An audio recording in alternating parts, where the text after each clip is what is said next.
When Midnight Club 2 released in 2003, 10-year-old me was too occupied with Vice City to even pay it attention. However, that familiar game cover did intrigue me from the shelves of GameStop, and just by virtue of being released in that era, it holds a bit of nostalgia for me with those rough, pixelated graphics. As I've since learned how to mod video games, a thought occurred to me. I wonder how much realism and refinement I could extract from a primitive arcade racing game like that. Could I make it fun for me to play now as an adult? Since I never played the game as a kid, I wasn't sure what to expect in terms of how arcadey the driving would actually be.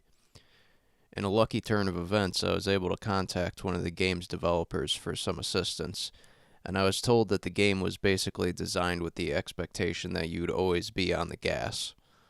Not a great sign, but by that time I'd already dug into the files and was having a blast tweaking them.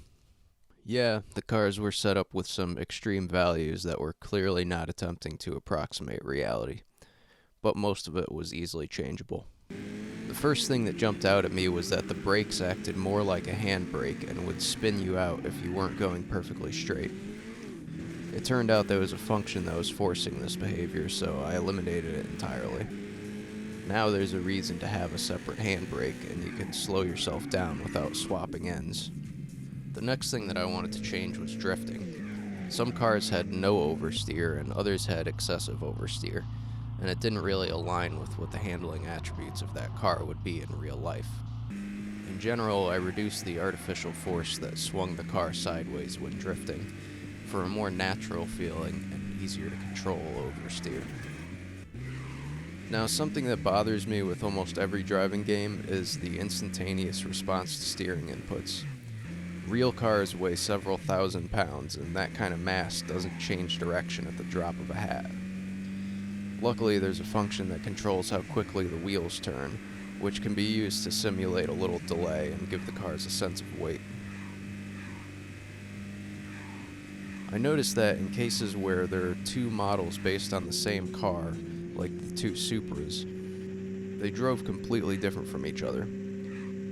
So I went in and started both cars off from a common place, and then tweaked them from there to have their own character while still feeling like they're related.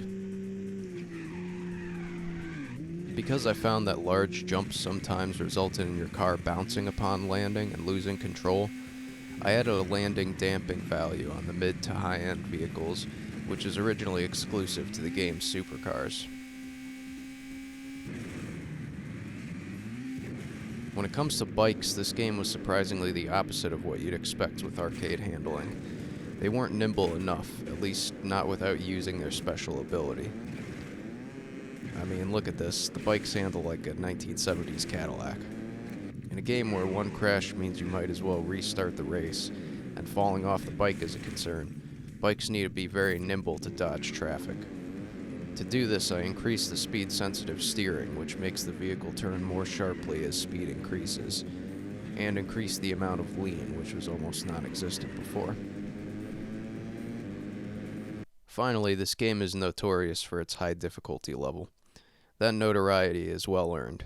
Playing through the career mode, I found myself yelling at the game and wanting to throw the controller. By the end of the career, I finally gave in and looked for ways to make the races a little easier. My single biggest frustration was with the number of large buses that were scripted to block your path, and even timed so that no matter what your speed, they'd get right in the way. Luckily, I was able to delete these scripted obstructions.